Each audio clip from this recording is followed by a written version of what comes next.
right now of engaging with another society that is about to join our association of worlds, our interstellar alliance. The interactions with these beings have been going on for what you would probably call about 10 years of your time. And now they are, as you say, ready and in a state by which they can become members of this alliance. They have had many changes upon their world that allow them to move in this direction that they made by choice. And one thing that is very exciting for myself personally and for our civilization is the ability to experience their society in the way that they have presented themselves, which is a relatively unique kind of expression. They act out, every member of their society acts out stories constantly as their way of communicating ideas. So every being on their planet, in a sense, is an actor. And they create interactions to express what they wish to communicate.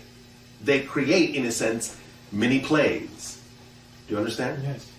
And by acting out these mini plays, they convey, in general terms, the ideas that they wish to share with others. So while the plays on your planet are usually confined to the idea of a theater, so to speak, if there is anything that anyone really wishes to communicate, they will actually set it up in such a way as to allow those that they wish to receive the information to actually experience the transfer of the information as if it were the telling of a story, as if it were the acting out of a play.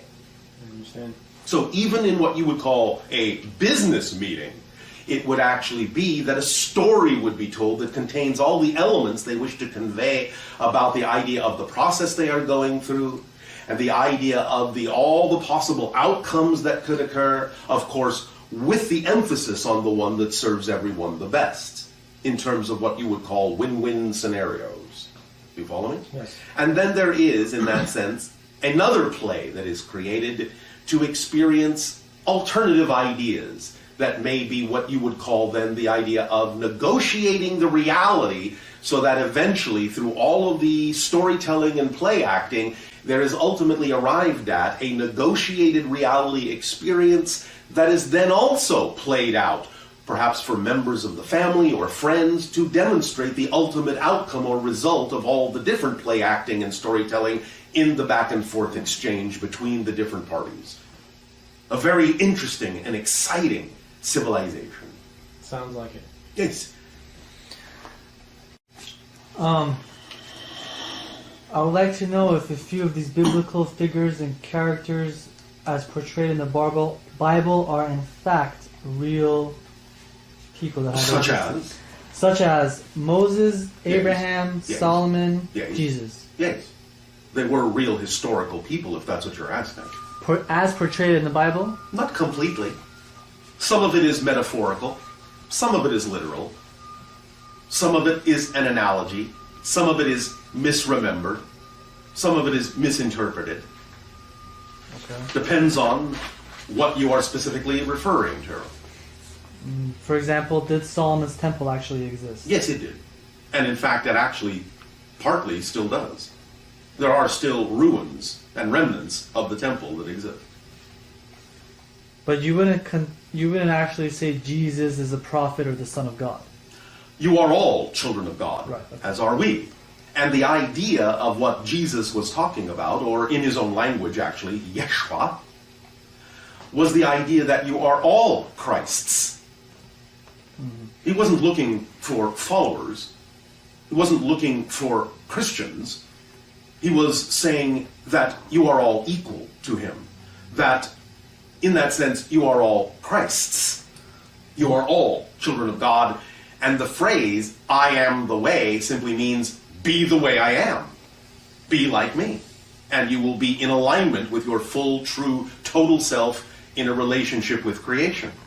But for example, when Moses was on the mountain and he received the Ten Commandments from God, what are they referred not to exactly when they say... from what you, in your religious sects, call God. Right. This was actually a communication with extra-dimensional beings. Okay. Just wanted to make sure. Bashar, you mentioned. Yes. Bashar, you mentioned that you should always act on your highest excitement. Well, not should. I am suggesting that you might be willing to, that you might prefer it. I will never tell you what you should or shouldn't do. Okay. It's up to you. If you wish to not act on your highest excitement, I'm not going to stop you. What if your highest excitement is to hurt someone else? That's not excitement. You have to know the difference. You have to have a clear definition of what excitement is.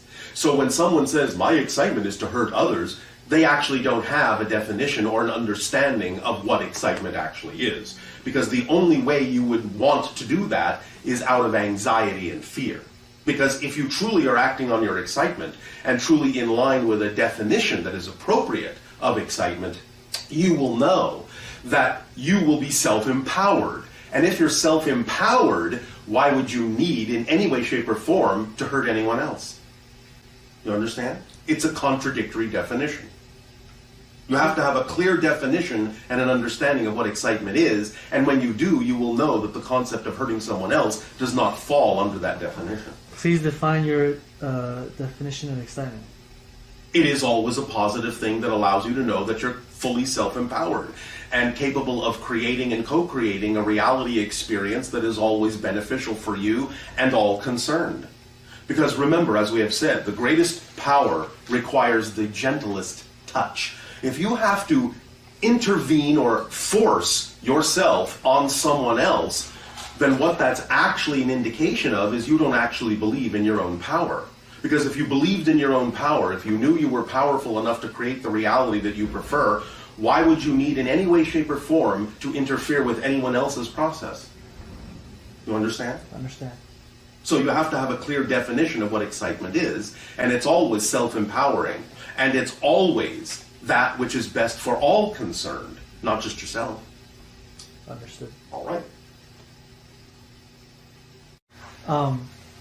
Yes. Can I have your opinion and understanding about Freemasonry?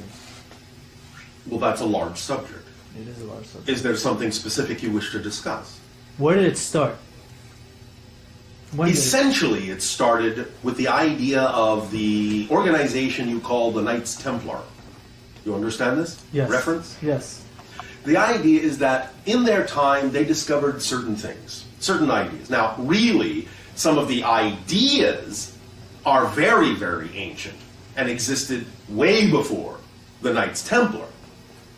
But you ask the question in terms of where the organization of Freemasonry began. And thus then, in that form, it began with the Knights Templar, even though the information that the Knights Templar found out about was very ancient information that preceded them by thousands of years. You understand? I do. And the information is nothing particularly to be negative. It's how you view it. Well, yes, of course. And much of what you now understand to be the kind of metaphysical knowledge that we are discussing today is actually what they discovered that was not very well known in your world back then. So a lot of the so-called secrets of Freemasonry and secrets of the Knights Templar and secrets of the mystery schools of Atlantis are all about the metaphysical understanding of how reality works and how you manifest and attract the reality that you prefer. That's really all that information was about. In fact, that's exactly what Jesus was teaching, Buddha was teaching, Krishna was teaching. It's really all the same metaphysical information. It just wasn't really known by the masses. And so because it involved the understanding of how to really use your self-empowerment, it was framed in a way and taught in a way that made it seem to be a very big secret. Because in many cases there would be a great deal of misunderstanding by the general public, and so it was thought that the only way to really preserve the information clearly and cleanly was to pass it down through the mystery schools of those organizations so that it wouldn't be corrupted. You understand? Perfect, I do. All right. Will you be more in tune or standing with a higher frequency or vibration if you are a vegan or vegetarian? It can work that way, but it again depends upon the person. There are many people who are not vegan or vegetarian who have very high vibrations. It just depends upon what you're exploring and how you explore it and how you align with things. It is possible, and maybe even generally true, for many people on your planet, that a lighter diet may be more conducive to a higher frequency of energy. But that isn't always the case. So it really depends on a case-by-case basis. Make sense? Yes. It is wise to follow your own instincts, your own body consciousness, your own highest excitement, and what seems natural for you. But again, do remember that even Jesus ate fish. Yes? Yeah. Well, there you go. So the idea really is what you do with it, what the relationships you form with the food, what your understanding is of gratitude for having received what the animal has given to you as a gift to support you. It depends on the relationship. Many indigenous tribes have very, very beneficial relationships with the animals that they eat. And thus it doesn't in any way, shape, or form reduce their vibration. You understand? I do. So really, there is a general understanding that as you raise your vibration, it may be that you will feel less need or less urge to consume heavier sustenance, so to speak, but just let that occur naturally. And if you feel the urge to simply be vegan or vegetarian, then by all means act on it and see what happens.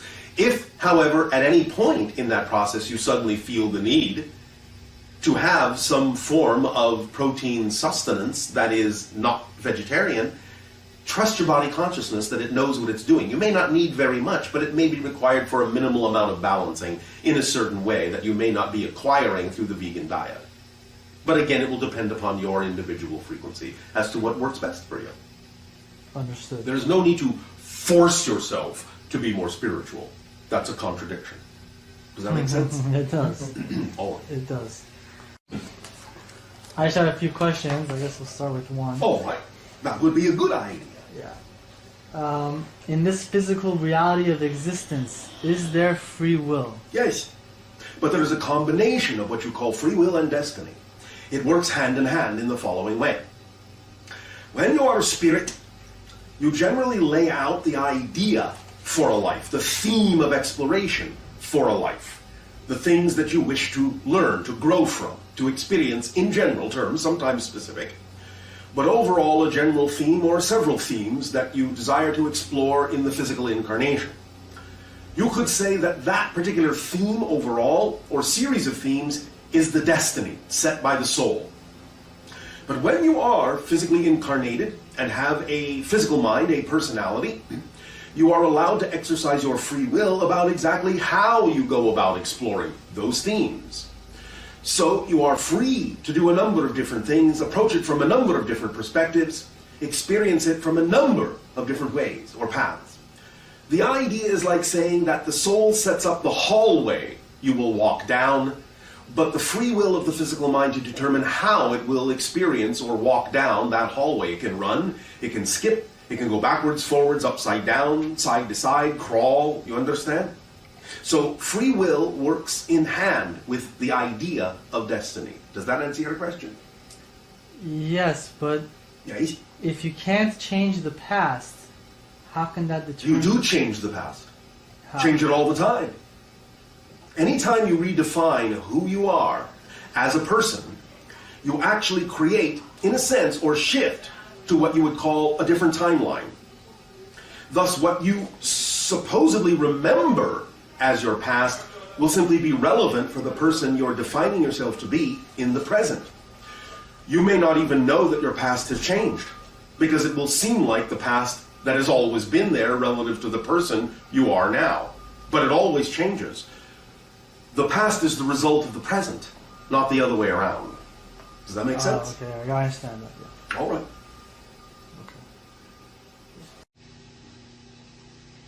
Pay attention to your emotions, pay attention to your thoughts, pay attention to your behaviors, because your behaviors, your thoughts, and your emotions are always the result of something you believe to be true. So when you engage in any kind of action whatsoever, pay attention to what you're truly feeling. If you're honest with yourself, and it is truly being done out of integrity, out of alignment with your true self, then you will know that the feeling you're feeling is not excitement but anxiety. And when you know it's anxiety and you're doing it out of anxiety or to fill the idea of an emptiness within you, then you know you're doing it for a negative reason. Find out what the negative belief is that would generate those feelings and change it and let go of it. And then you will find that you don't have those intentions. You don't have those feelings. And you will be now acting on things only in a positive and an aligned way. It's that simple. You just have to have the willingness to explore yourself honestly so that you can truly admit and own and acknowledge when you do have a negative idea, a negative feeling, and not gloss it over and cover it up and pretend that it's not there. There is nothing to fear about facing those things. You will only discover more of yourself in the exploration. The unknown only contains more of yourself. That's all it can contain. So there is no reason to fear exploring the unknown or exploring a negative belief that you might have as to why you have it. Exploring it and discovering it and having a conscious realization that you have it is what frees you to change it. If you push it down and push it away or ignore it or bury it, then it will only come back stronger next time. And it will be even more difficult to deal with.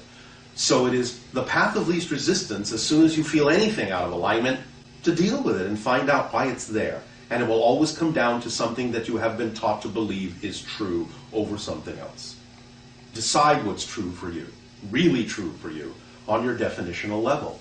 And when you do that, then you'll be in alignment with yourself and you will experience your life that way. And give everything that happens in your life a positive meaning if you want to experience a positive effect. If you give things negative meaning, the only effect you can get is a negative one.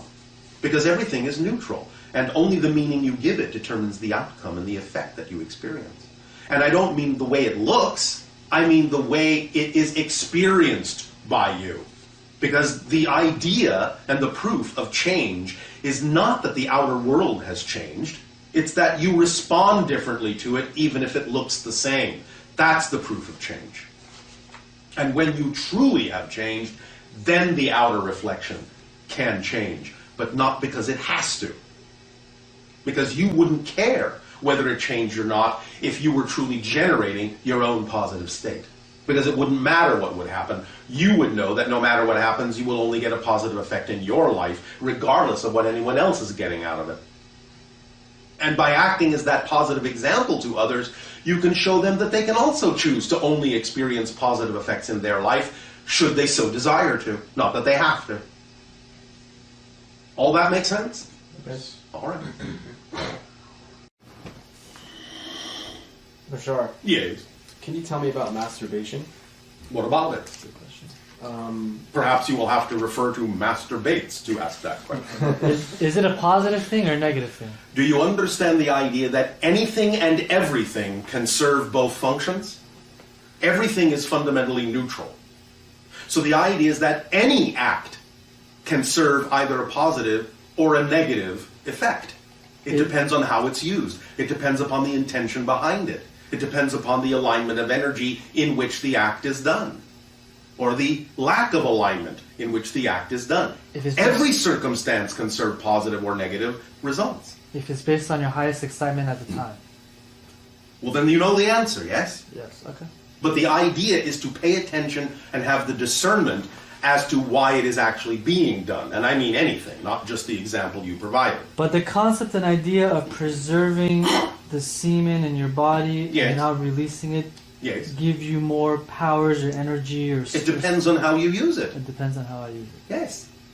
But if I release it and I can still sustain that capacity of energy. Have you ever gone to the gym? Yes. Have you ever run? Yes. Have you ever sweated? Yes. Well, you released a lot of water from your body. Didn't you need it? Yeah. Did it reduce your power? For temporary. And then what did you do? Regenerated. Thank you. Does that answer your question? Yeah. All right, then there you go. You sweated it out for what you believed was a positive action, yes? Yes. You got positive benefits out of losing all that moisture from your body, yes? Yes. So you have to pay attention to the intention behind the act. If it is truly your excitement, then by definition it cannot harm you. The duty that you have is to be honest enough with yourself as to whether the intention behind it actually is positive or negative. Because many of you have the capacity to fool yourselves and think that you're doing something exciting when in fact it's not representative of your excitement. And vice versa. So how do you know for sure? You have to have honesty and willingness to explore and be honest with yourself about the motivations behind what you choose to do. I see. And if you are that honest and that willing, you'll figure it out. I see. Would you be able to tell me anything about the man that was known as Osho? Define. Osho Rajneesh? Oh, all right. What do you wish to know? Just if there's anything you can tell me that was why, like around his, the meaning he was here on Earth. The meaning? Because it seemed like... The meaning was to experience the life that he experiences. The idea is to act as a reflection for those that need to look at things from a certain perspective. Okay. Does that make sense? Yes. Remember that any tool, any technique, any ritual, and any form of delivering information is nothing more than a permission slip that will attract those that require that permission slip to trigger themselves to be more of who they are. So different people will do it in different ways and present themselves in different ways that will be representative of a certain frequency and vibration that works for certain people. Doesn't mean it has to work for everyone. Even the information we deliver, we know, will not work for everyone. But the idea is that we represent the information along a certain frequency domain, and that frequency domain is something that many people will gravitate towards and utilize because they are of a similar frequency. Yes? Okay.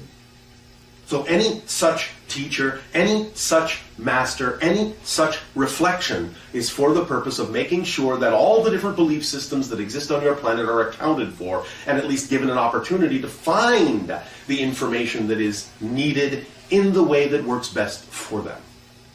Okay. Does that help you? Yes. All right. Hello, Bashar. How are you? Good day. Would you be able to tell me anything about this whole thing? There's some whole thing on the internet about the reevaluation of currencies around the world. Well, eventually, you will find that your monetary system on your planet will change. It may not do so right away, but the idea is that you are already exploring the idea of how you can create a different form of exchange on your planet because you recognize that many of the old systems are no longer really viable for the way that you prefer things to be. It will exist for a while, but eventually, many years to come, you will find that your so-called medium of exchange will actually be the skills and abilities and gifts that people themselves have to give, have to share. This is the ultimate form of the exchange that will occur on your world eventually. But for a while you will experiment with and explore different ways of valuating and different ways of creating what you call credit and so on and so forth, until such time as you realize that the only true value that exists in your world that is not arbitrary is the abilities and skills that you each have to give to one another. Yes? Okay. The idea of truly going forward with a true revamping of your modalities of exchange on your planet will also require the dissolving of many of your political, sociological, religious borders and ideas. And so as those all begin to change, everything will change together. One thing will inform another, and other things will inform this, and things will change, and this will change a little, and this will change a little, until you have a holistic system that works for you globally, eventually. Yes? Yes. The idea of selling your soul, does Yes. that actually exist? Not literally in the way that you mean. No. But the idea is to simply compromise your integrity and be out of alignment with your true vibration. That's really all it means, is to not be true to yourself. Okay, gotcha. For those that are not familiar with this idea, even though it is not literally the birthday as you understand it, in our reality, again, having a different time frame dimensional experience, the date that corresponds to my date of birth in your reality was November 11th. Yes, thank you. 157. Wow. This is my first experience with you here. Well, this is my first experience with you. Congratulations. Thank you. So I have a mundane question. There are no mundane questions. Oh, great. That's good to know. Thank you. Is it important to you? Yes, it is. Why would you consider it mundane then? Because I felt like everyone else was asking questions that pertain to Oh, big other. co- Because I felt like everyone else was asking questions that pertain to Oh, big other. cosmic issues. Yes, and I The daily questions of physical life are just as spiritual as any other question. You understand? Yes, thank you. Equality to all. Yes, If it is important to you, it is not mundane. thank you. All right. What is your question? My question is, I'm in a work environment where I want to know what my purpose there is and how soon can I get unstuck to create the life that I really want, that I All prefer. right. The way we usually go about exploring this issue is to ask you a question, and certainly not a mundane one at all. The question we ask is, are you doing what excites you the most in life or not? No. Thank you for your honesty. The next question is, when will you choose to do what excites you the most in life? Bigger question. I wanted to choose it yesterday, but And you didn't because? What belief systems are holding you back? fear. Of? Fear of Yes. Fear of what? choosing something and that not really being what really brings me joy. So you're saying that if you choose something that excites you, you might actually be choosing something that doesn't excite you. Well, my challenge is Yes. choosing something that excites me because it may excite Why is me. that a challenge? That's easy to do. Yes, okay. Do you believe that? Obviously not. No. All right. May I explain it to you in a way that will allow it to seem easier? Yes, please. Why, thank you. The idea that has been, in a sense, perpetrated throughout much of your New Age consciousness of following your bliss and acting on your excitement usually doesn't come with a clear explanation of why or how to do that. Mm-hmm. The idea simply is to understand it first and foremost in a very simplified manner, as follows. When we talk about the idea of acting on your joy, your highest excitement at any given moment, we don't necessarily mean that it has to be a life-spanning career, a gigantic project, an all-consuming endeavor. We literally mean act on whatever is at any given moment out of all the choices you have available to you, many of which may seem mundane. Just act at any given moment on the one that contains the highest amount of excitement out of all the choices you have the ability to take action on. Period. That's it. It's that simple. Excitement is a thread. It leads to all other excitement.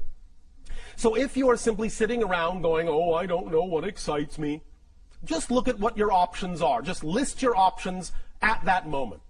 If the only options are go shopping, take a walk on the beach, call a friend, just for an example, just pick the one that's most exciting and act on it to the best of your ability, taking it as far as you can till you can take it no further.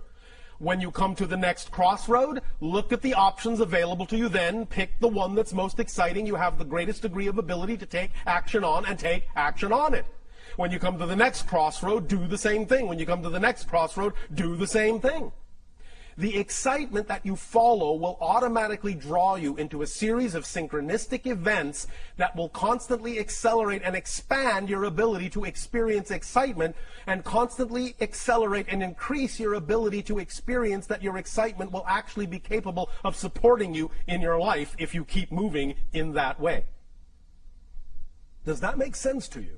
Yes. Now, the question is, do you believe it?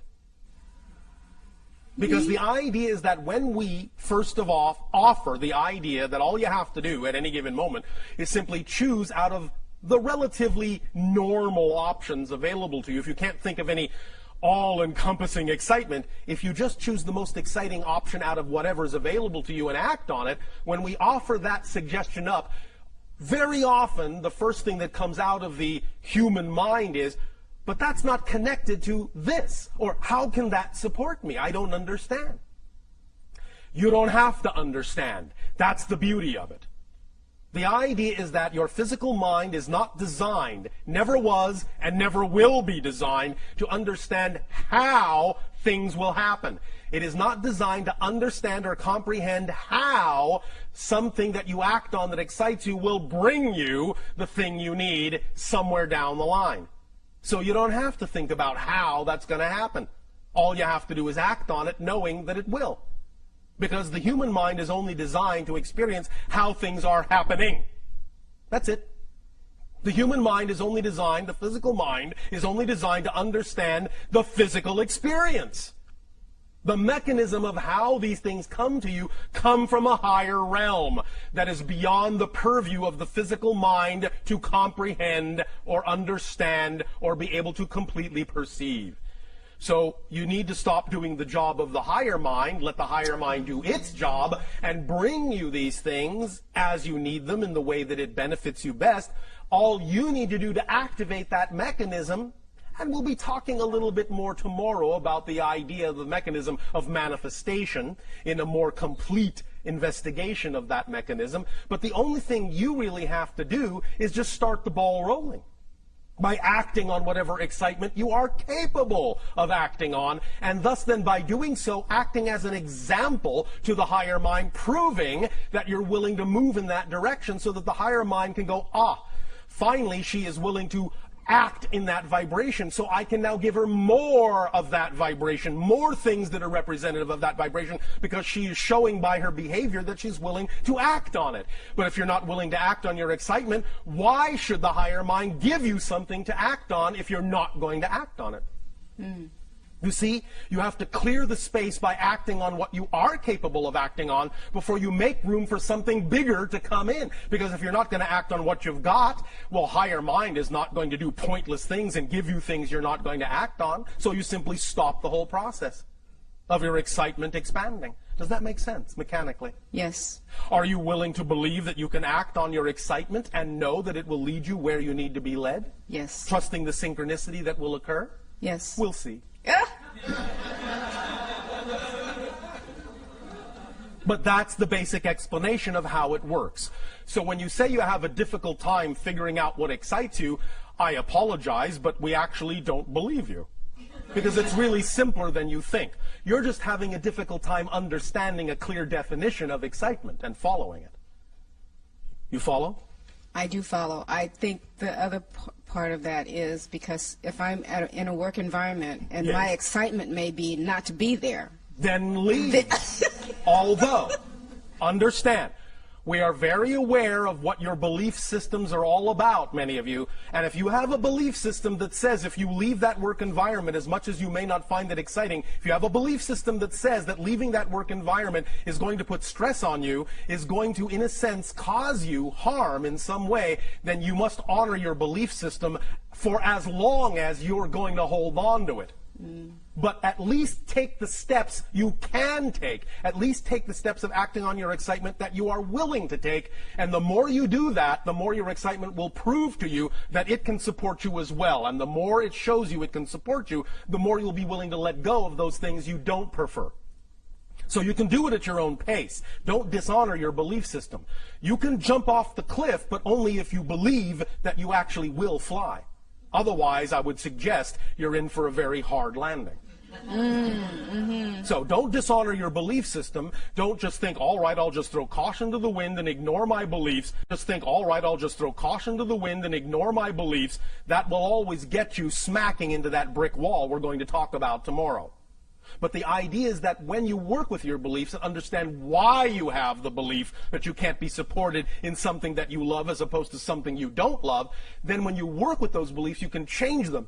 And the more you change them, the more you will relax into understanding how your excitement can, in fact, support you. One very strong exercise that I would always suggest to many of you because it is based in your own reality, so it has more opportunity to stick in your mind, is to look at examples in your world of people that are making a living, in fact making a wonderful living, being supported by doing nothing but the thing that excites them the most. Because I guarantee you, when you look at them and understand how they're doing that, you will understand that if they can do it, you can do it. There is nothing special about them in that context. If you can see it, if you can attract into your reality an example of someone acting on their joy and being supported in their life by doing so, if you could have attracted that example into your reality, if you are capable of even perceiving it, that means you are capable of living it. Otherwise, you wouldn't have been capable of perceiving it, because reality doesn't do pointless things, and you cannot perceive what you are not the potential vibration of. You follow? Yes. Does this help? Yes, thank you very much. Thank you.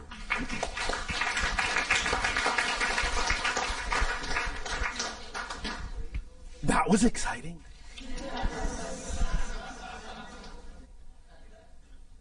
Bashar, we have a question from our News for the Soul listeners. Oh, all right. And this question is, why do we exist at all? Because you have to. I'll put it another way. Existence simply is. The question, why does existence exist, is a question created within existence. The question is subject to existence. Existence is not subject to the question. Existence only has one quality, to exist. Therefore, that which exists simply exists. It doesn't in any way, shape, or form need to justify its existence by asking, why does it exist? Existence exists because that's the quality it exhibits. Existence. That's amazing. We think so. All the things that will never exist already don't exist. There's no room in non-existence for the things that do exist. Therefore, if it exists, it doesn't need to explain why it exists. It exists because it's not non-existence. Therefore, the only other place it can be is in existence. That's the ultimate polarity of creation. I get the feeling that the people on your planet enjoy that kind of thinking. We do. There was one other question that I thought I'd slip in here Oh, from all right. another listener, and that is, what's the best way to overcome a phobia? It depends. There is no one best way. It depends upon the person. It depends upon their belief systems. It depends upon what permission slips work best for them. The best way, euphemistically, is their way. Whatever their imagination tells them is their best way. There are any number of suggestions we can make, depending upon the person, depending upon the phobia, but you have to go on a case-by-case basis. There may not necessarily be a generalized idea that will work for all people. Well, what is the basis of phobia? The basis of phobia is the idea of a belief system that allows you to see a representation of the belief that you are completely out of control. Does that make sense? Yeah, and so the specific phobia is a symbolic representation of the kind of belief, the kind of experience of being out of control that the person has. So, if you wish to carry this further, you could say the best way, quote unquote, to understand how to create or alleviate the creation of the phobia is to understand the symbology of what it is the person is phobic about as a symbolic representation of the control issue they feel that they lack within themselves. a lot of times people think they're connected like with a past life. In a sense, it can be. However, remember that from our point of view, there really is no such thing as the past or the future. So if they feel it's connected to another parallel, simultaneously coexistent experience, they have to understand that they're actually choosing to create that from the present life and simply cross-connect to another presently existing life. for a purpose, for a reason, for an exploration, for an experience, for a lesson. So when they get, first of all, in touch with the idea that it doesn't come from the past, it is a present connection, therefore it brings it into the present, it brings it more into control, they will understand they have more control about how to deal with it. Because it's not coming from some deep, dark, mysterious past that they can't access. It's all being created now in the present, because here and now is all there is. There is no past. There is no future. There is only now. Does that make sense? Yeah, it sounds like a person will choose a corresponding life, a parallel life that has a symbolic representation of an issue that they're dealing with. Yes, now. they could. And in examining that, if that's one thing they would like to do, they don't have to, but in examining that, it might give them some reflective insight into what they have chosen to create for themselves in the life that they are dealing with.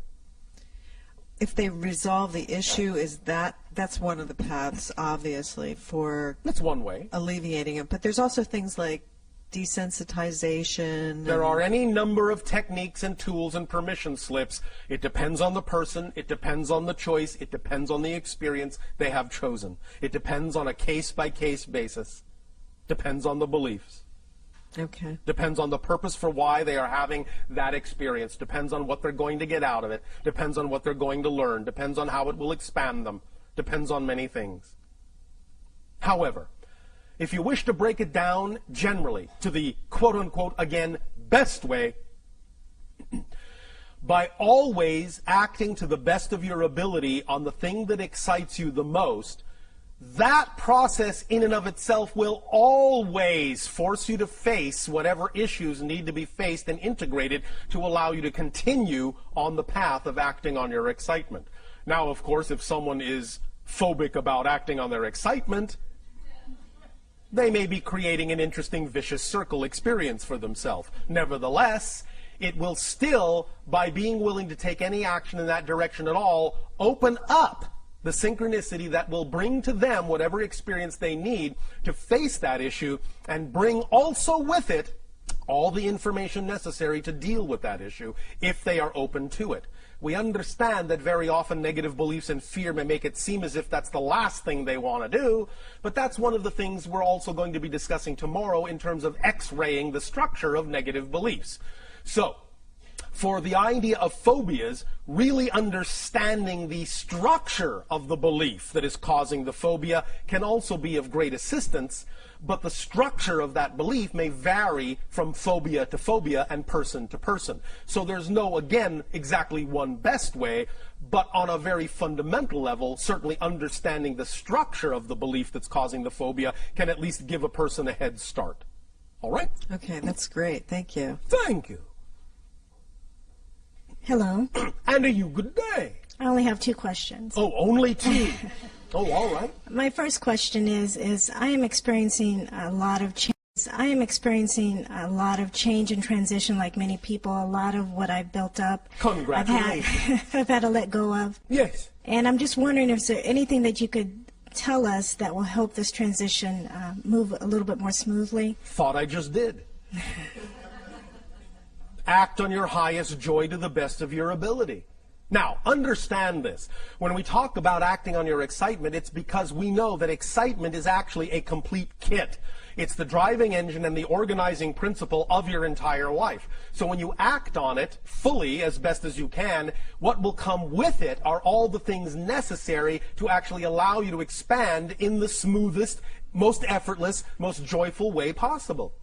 It's a complete kit. It's self-contained. You don't necessarily need to do anything extra beyond the idea of fully acting with integrity to the best of your ability on your highest excitement in order to attract whatever you need synchronistically to allow you to experience your life in the smoothest way possible. As long as you're always willing to face and integrate and work with and deal with whatever your excitement brings up, then you will find that you'll be able to move forward in the smoothest possible way. Your willingness to allow whatever issue comes up, whatever belief comes up, whatever fear comes up, your willingness to allow it to be there for a reason and use it in a positive way is what will smooth out all the bumps. When you make fear your friend, When you say it's a messenger telling you something about yourself that you want to know, when you understand that fear is nothing but your own energy simply being filtered through belief systems that are out of alignment with your true self, then you can say, thank you, fear, for coming up.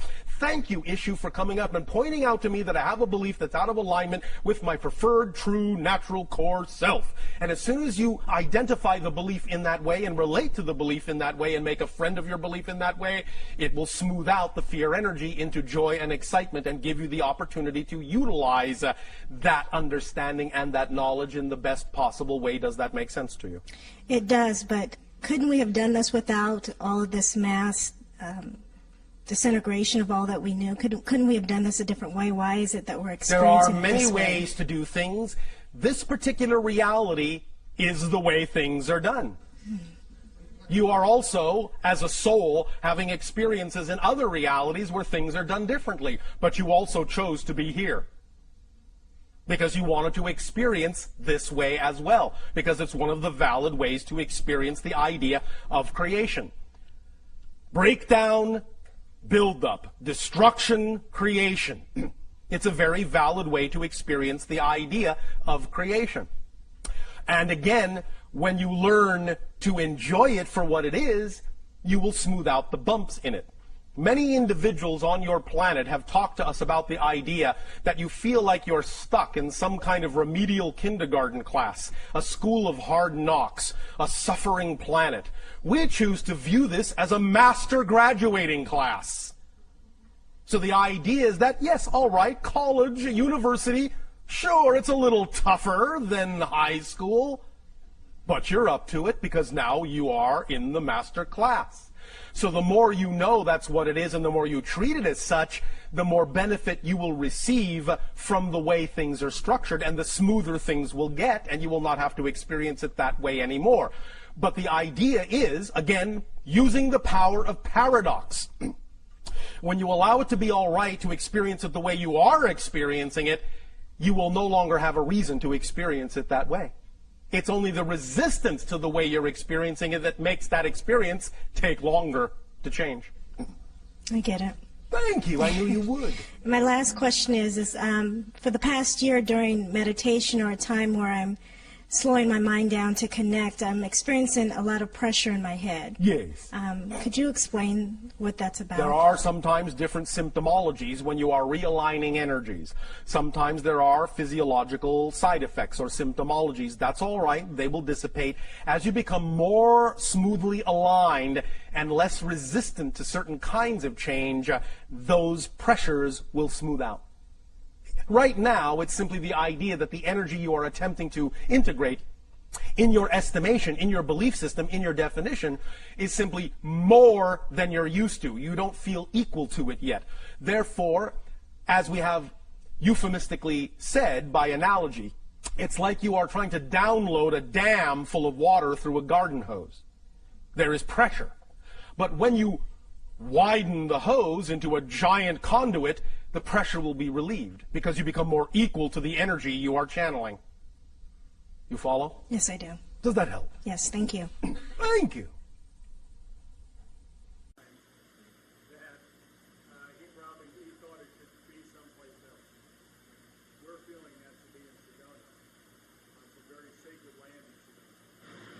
With a lot of, with some large crystals that are available to go on the Space Center. Is that representative of your passion? Yes, it is. What's stopping you? What is stopping it? Yes, that was the question. What is stopping it? If that is representative of your passion to create that kind of a center in the area called Sedona, is there anything that is stopping you from taking action in that direction? Answer to do it. Repeat. Finance. Yes. So there is that abundance question again. Yes. What is your definition of abundance? Is it only that finance represents abundance? Our definition of abundance is the ability to do what you need to do when you need to do it. Period. Therefore, are you willing to allow abundance to come to you in other forms? Are you willing to open up your definition of abundance?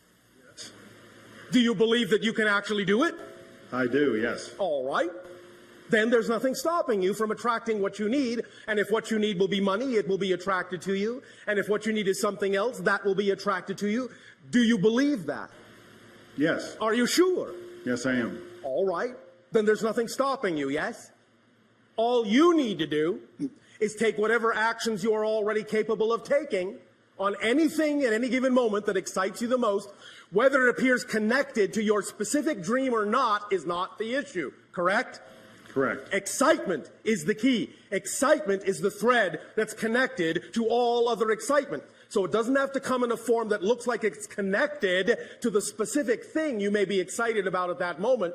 But if you've taken the actions you can take, and you've taken it as far as you know how to go, and something else comes along that contains more excitement at that moment than anything else, take action on it, because it's not how it looks that tells you it's connected to the other thing that excites you. It's the fact that it's the most exciting thing at that moment that you have the ability to take action on that tells you it's connected. So act on it and let it lead you through synchronicity to the ideas that will also aid and assist you for all the other things that excite you as well. Does that make sense? Repeat. Follow the excitement thread.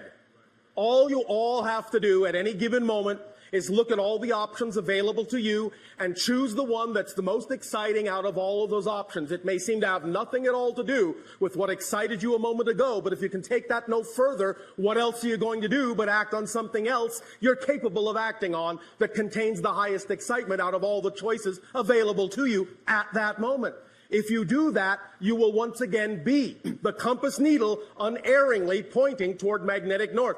I know it may look like you're going like this and like this and like this and like this sometimes, but that's just because you're paying attention to the surface appearance, which doesn't matter. It's the underlying state of being. It's the vibration, the excitement, the joy, the passion that matters. So if you follow that, even if the physical path goes like this, by following the excitement, you're actually taking the path of least resistance and the shortest possible route.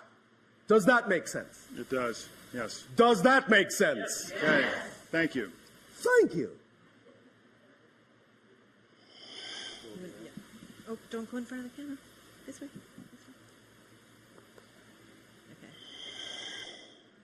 Okay. Good day, Bashar. How's it going? And to you, good day. It is going very well, thank you. How is it going with you? It's going great. Oh, all right. Yeah. I just really want to know what your thoughts are on binaural beats and technology, involved with audio for meditation. Yes, sir. And what are your thoughts on that for the future? Our understanding is always what is created between the two. The idea of the third reality created between two other things that you may be perceiving on one level, always look for the third reality that is created by the two. That's where the true power, the true balance, the true effect lies in the other two. Does that make sense? Kind of. I don't know if I really Is there follow. some other specific way you wish to discuss this concept? No, I'm really not sure if that's a good way of going about it. If what is a good way? Meditating with binaural beats. If it's better to just do it without any audio and just try to. You are talking about permission slips again. Right. Remember, permission slips is simply the idea of any tool, any technique, any ritual you deem works best for you because you're attracted to it for the reason that it is specifically aligned with your internal belief systems, and that's why you're attracted to it, in order to give yourself permission to be more of who you are. So it doesn't matter what the technique, tool, or ritual is, as long as you feel, you believe it's the one that attracts you the most and feels like it's the one that works best for you. That's your permission slip. Right. Does that make sense? Totally. So approach it however you wish. If you're always choosing the one that you feel at that moment is the most attractive, it will be the correct one for you to do at that moment. Make sense? Yes. Does that help? A lot. Thank you. Thank you.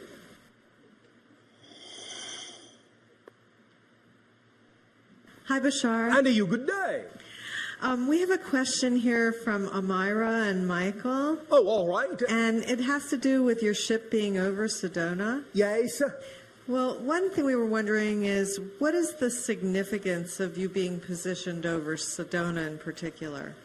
You all already know that it is a very strong gateway and energy vortex that taps into a multitude of dimensions. Yes?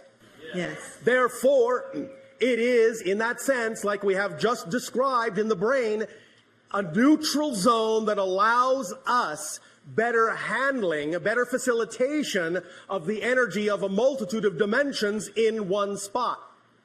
Make sense? Yeah. It's like having your hand squarely on the main control switch to regulate the energy in a very easy way. Whereas if we were off center from that, we would have to contend with a multitude of frequencies, a multitude of vibrations that were not correlated, that were not harmonized. But by dealing with the vortex, the center itself, then they are all within that neutral zone at the very center, all harmonized and easy to process, easy to transform from one to another, easy to redefine. Make sense? Yeah. Easy to recalibrate.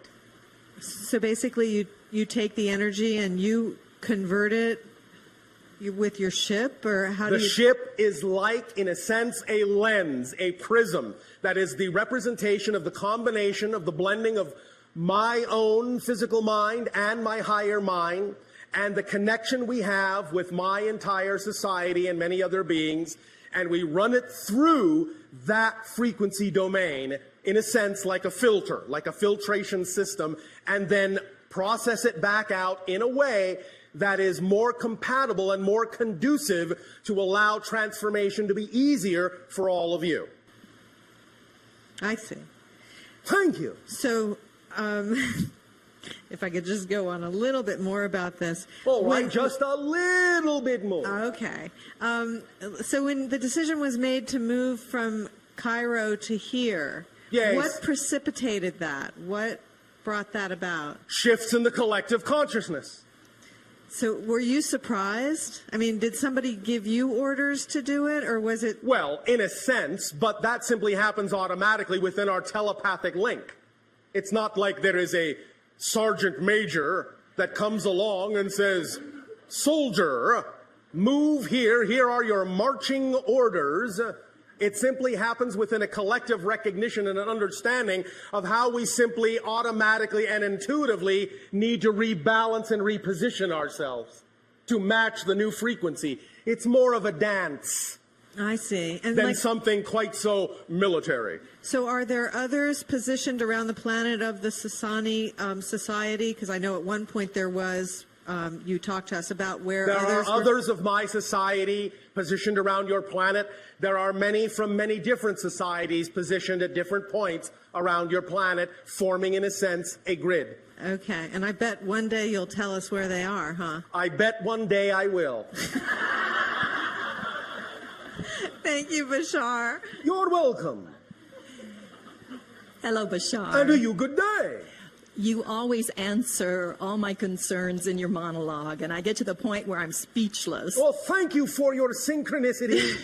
You know, remember that in our natural state, on our natural planet, because we're all telepathic, we are all naturally speechless.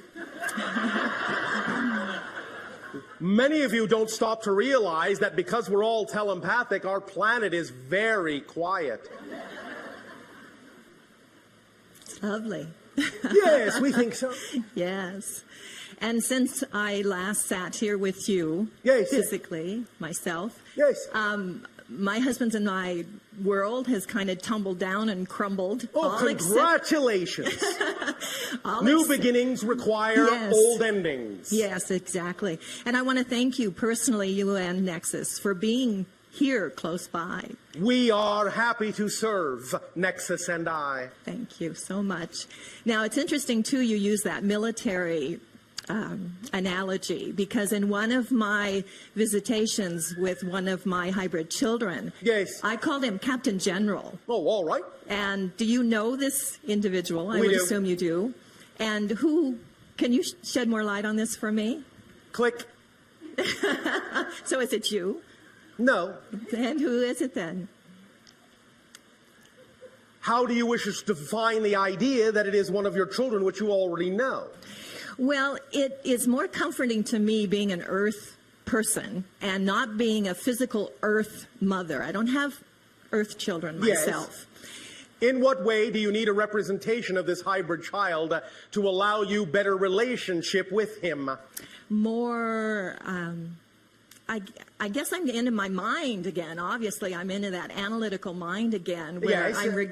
my mind is requiring something tangent. You mean tangible? Tangible, yes, thank you. You already have something tangent. Which is what, me? Which is missing the point. Yes, I did, totally. The tangent between them and me. So, you want something more tangible? Please. All right. Where are you going to be on Mother's Day? On Mother's Day next year. Yes. Well, if you want to say Mother's Day 5 years from now, that's all right too. But yes, Mother's Day next year will do. Where would Mother's Day 2010. 2010, I would love to be on a beautiful sandy beach with the ocean waves lapping at the shore. Where on your planet does that specifically take you? Well, I immediately think of Riviera Maya, which is south of Cancun. And that is where you would prefer to be of all the places on your planet that are represented by that kind of an environment? That is representative of your highest passion to be there? Yes. Are you sure? No. Because there's so many places. I mean, I'd love to be in Greece. I'd love to be right south of now, France. at this moment Yes, of sir. this conversation, maybe it will be different on Mother's Day in 2010. The point being, yes, if you will be at whatever that place is on Mother's Day 2010, you will get your tangible connection. I see. All Thank right. you. Thank you. Thank you. Yes, sir. May I also interject this? I haven't personally spoken a lot about my relationship with the creation of the hybrid children before. All right. And I'm doing it more and more now. And I'm finding so many people have so much fear involved with this. And when you first shed light on this again for me many, many years ago, yes, you said that I knew I could take it, and that's why I volunteered for the program. And, yes. It is my hope, it's my passion to project this in a way that is not fearful to others, because there's a lot of other people out there that Well, go right ahead. Oh, thank you. Project it in a non-fearful way. Yeah. Project it in a joyful way, in an understanding way. Remind them that these decisions are made from a level of higher mind, of spirit. Remind them that when it was made from that level, they knew what they were doing. Remind them that they knew that the agenda they were participating in would have a beautiful, loving, and beneficial outcome. Remind them that they chose it out of love. Yes. And then, if they are willing to go into that vibration, they can then perceive that that is the case, because what? Remember what? You cannot perceive what you are not the vibration of. So if they wish to perceive the idea of the positive side of the agenda instead of the fearful idea or the fearful definition, they must first come from a positive vibration, or they will be unable to perceive that side of it. Do you understand? I do. Does that help you? It does, it does. Oh, all right. And I just want to send my love to you and all of the children. And already received and already returned. Great. Thank you. Thank you so much. Bashar, yes, one of our listeners wanted to know how people were chosen to be part of the hybridization program. Certain traits in genetic family lines. So is there Can you share any of that with us, like specifically what Yes. they were looking for? The idea would be that those genetic traits that existed in certain family lines that would enhance, that would naturally, evolutionarily enhance health, telepathy, mental cognition, those kinds of things. You understand? Yes. So it doesn't, that's why it has people from all different levels of life Yes. involved in the program. Yes. Very interesting. Thank you. Yes. Hello, Bashar. And a you good day. Hello. I was wondering, how do you view ascension happening? Or Ascension is happening right now before your very eyes. Remember, your vibrations, those that are allowing themselves to become more of themselves every day, are ascending. It doesn't necessarily mean it will happen in the blink of an eye. Ascension doesn't necessarily mean one day to the next, one moment to the next, although in a sense it does, and I will explain that in a moment. But you are all ascending if you are becoming more holistic on a regular basis. If you are, in that sense, pursuing and allowing yourself to become more aware of your true spiritual nature and blending, integrating, harmonizing those aspects of yourself within your total being. You are ascending. It's simply raising your frequency. Remember, you are much more ascended today than your species was hundreds of years ago. And if there was a being that you were able to bring from the past, from 300 years ago into your present, someone who used to live 300 years ago, and brought them into your present day, when they saw you, you would look like you were glowing with light to their eyes because your frequency is so much higher than theirs. It's just that you're all used to it, so you don't see it. It's a natural frequency for you now, so you don't know how much more ascended you are now than you used to be energetically. You will continue to raise that vibration. When you get to a certain level of ascension, a certain frequency level, you will be able to perceive more refined energies as well and begin to see things more as energy as well. Now, the idea of your 2012 date is a demarcation date, but that doesn't mean that the day before you're all not ascended and the day after you all are. The idea is that it is a tipping of the scales. The 2012 date, December 21st, 2012 date, is a recognition that before that date, the majority of the energy on your planet was negative. After that date, the majority, by a little bit, will be positive for the first time in millennia. Then it can start to accelerate and snowball faster and faster and faster and faster. And all of that is part of the process of ascension. Does that make sense? Yes, thank you. Does that answer your question? Yes. Thank you for rising to the occasion.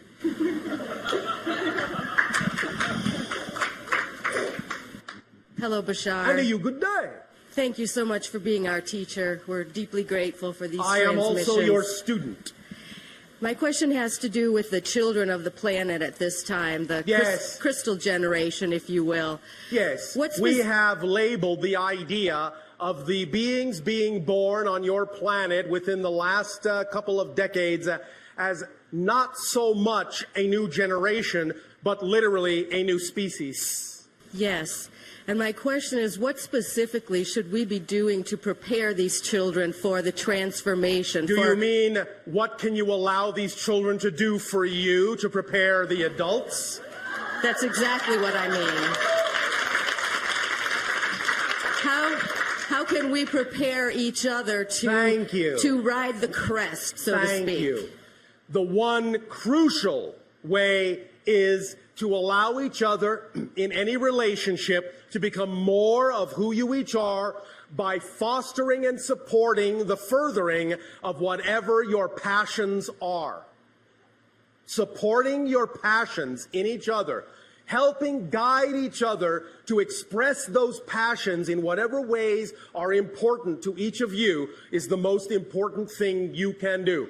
Not pushing anyone into a rigid box. into a rigid framework, into a rigid pattern, into a rigid process, but expanding the idea that there may be a multitude of ways to do a thing and allowing the passion of each that is unique to be a new way to arrive at the doing of a thing so that everyone will be enriched by seeing and experiencing that unique way of doing that thing. Does that make sense? Yes. That is the primary way from our perspective that you can aid and assist each other best in the acceleration of what is going on your planet now with respect to teaching and learning. Does that make sense? Yes. The more experiential it is, the more it will stick. The more story-like it is, the more it will stick as information. Why do you think stories are so powerful? Why do you think you all remember stories so easily? Story structure is an archetypal structure of consciousness. And if you learn and if you teach based on story structure, it will always remain with you. And that will allow you to have an experience, and you will learn from experience. You will learn by being a part of a story, by taking on character, by exploring and going through the story structure. You will learn, you will be, you will do, and you will help each other very strongly. Does that make sense? Yes. Thank you very much. Thank you.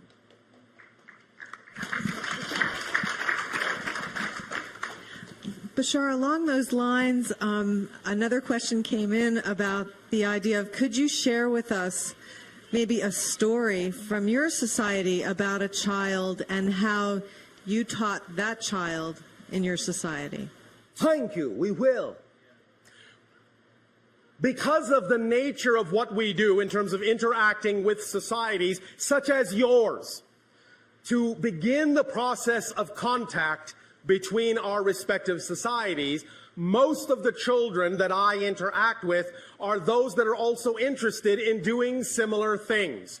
So we will talk about one of them. Okay. One moment. We will, for the convenience of you humans, refer to this child as Joe. Safin. Joe Safin.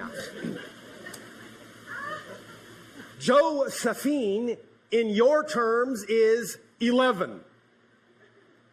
Joe Safin is practicing the balance of the male and female energies within her being at this time to aid and assist those societies who are experiencing specifically the idea of the blending of the male and female components in their society and exploring polarity in that way. So, to better allow Joe Safin to gain understanding and experience with this blending and balancing of these polarity energies in this specific way, Joe Safin chose to incarnate as a male and a female being that is literally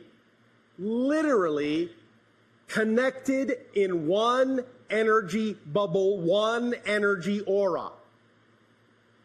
They are never more than a few feet apart, ever. Joe and Safin. They work together, they think together, they are, in a sense, one soul in two bodies, sharing an aura, sharing a bubble, sharing an energy field.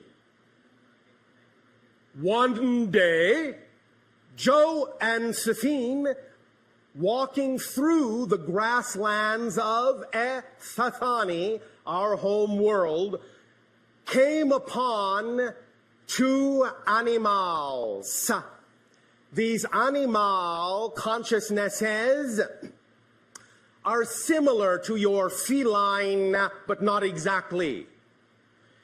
These two animals also had done the same thing, had chosen to be male and female within one energy field. And as Joe and Safin are walking toward them, and the two feline-esque animals are approaching in the field of grass to each other, they meet. And as they meet, their energy field wraps around all four. And for a time, the animal consciousnesses and Joe and Safina consciousnesses become intermingled, become mixed, become harmonized in the neutral zone. From that moment, then they split, and now the two animal consciousnesses, wherever they travel, Joe and Safin can see through their eyes, and Joe and Safin can give the animals an understanding of what it is like to interact with other kinds of beings on other planes and other levels of existence. They are then, in a sense, their familiar. They are, in a sense, then their totem. They are, in a sense, then their helpmate. They are, in a sense, then their co-guides on Esthasani forever and ever in the life as it shall be unfolded unto them. That is the story right now of Joe and Safin. There will be more later.